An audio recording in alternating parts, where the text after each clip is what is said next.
There we go. There it goes. My name is Brittney, and as far as what kinds of organizational culture I've experienced, I've kind of gone through the whole range.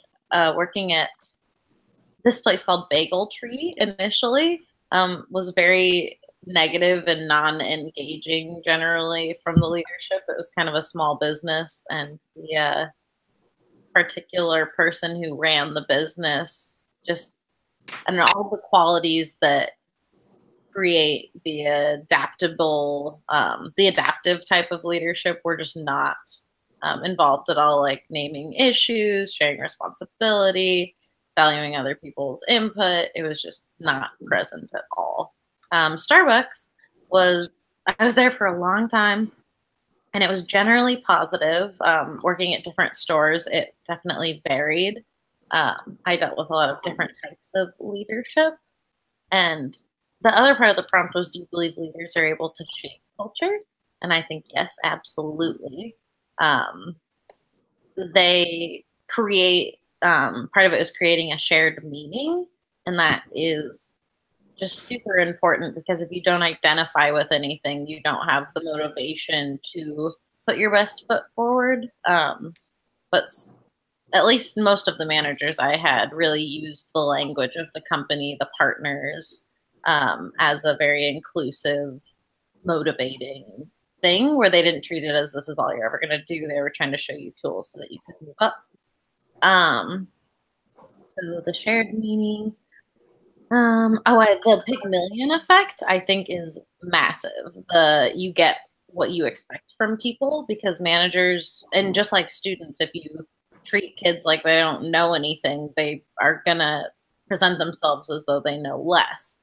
If you only call on the high performing students, or you only ask the high performing employees to do difficult things, then you're always going to have that gap. And so I really appreciate employers who treat you like they have high expectations, because that means that they believe that you can perform at that level. But yes, I believe that they can shape the culture of a business or organization. We're going to move on to Paul. I guess my experience with culture, I wouldn't say it's necessarily been good. I've had a lot of tough jobs. I guess even my past job, I guess I can say the company was with Amazon. And even my culture at my new job now is not, I wouldn't say necessarily good. It's just high turnaround, high turnover, a lot of people quitting, a lot of people moving on for this reason or that. And so my experience with culture, this was a pretty interesting chapter, just to see what a good culture could look like. It was very interesting, and hopefully one day, I could get a job or work for a company that does have more of a positive leadership and positive culture. I guess the biggest thing also would be, I don't necessarily think that managers, especially like middle managers or leaders, like really can impact the culture that much. I think it does come, like the book said, it comes from like the CEO, it comes from way up top, then it's a trickle effect on down. So that's my thoughts on culture. Thank you, guys.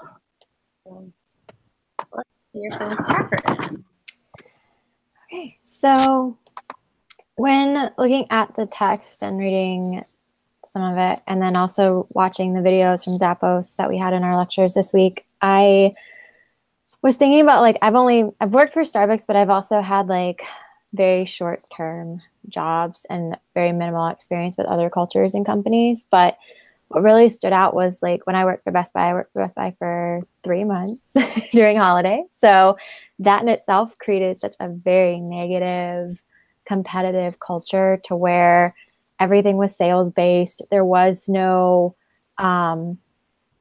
personal interaction between the leaders and the people on the floor to kind of understand how you were feeling, or even like how the values of the company were coming through, because it was all sales based. Like, how can we do better? How can we sell more of this? How can we like get more people to buy stuff on Black Friday? Which is like total polar opposite to Starbucks. I feel like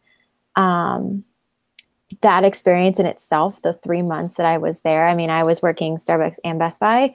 I really like was stone cold in Starbucks culture at that point. I was like, this is so different. Like, I don't want any part of this. So coming back to Starbucks, this was like, oh my goodness, like 5 or 6 years ago. So, I mean, been back at Starbucks for a while, but the culture really shines through. The values are really important. And kind of like Paul said, it all starts with the CEO and kind of comes down.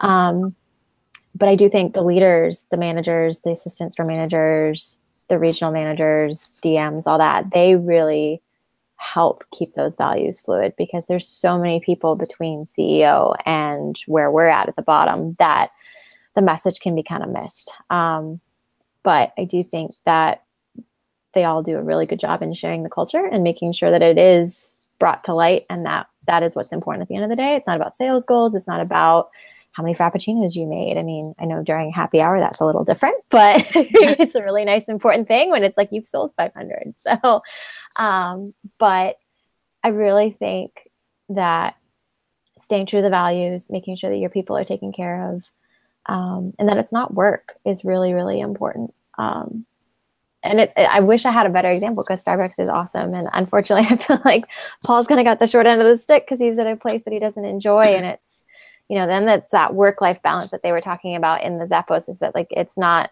life if you're not enjoying your job. It's a work-life balance. So I feel like with Starbucks and experiencing that, and then experiencing very small bits of other cultures, I don't need a work-life balance. I have life, I guess. So the big thing that stuck out in the lectures this week was the values part, because I was like, that really radiates with me, just because that's life. It's not a work-life balance. So that's what I got. Jennifer. All right, awesome. So, like you guys, I work for Starbucks. And also like Kathryn, I had left. I've been with Starbucks for 13 years. So I left about 8 years ago to go to a bank, because that's what I thought I wanted, and that was going to be a better job for me. But I only stayed like 2 months, because once I got there, I realized that like I hated that environment and that atmosphere and the whole culture and setup of the bank. And so I just missed it so much. And it really is just your way of life. Like, even you can connect with a partner across the country because you guys share the same values.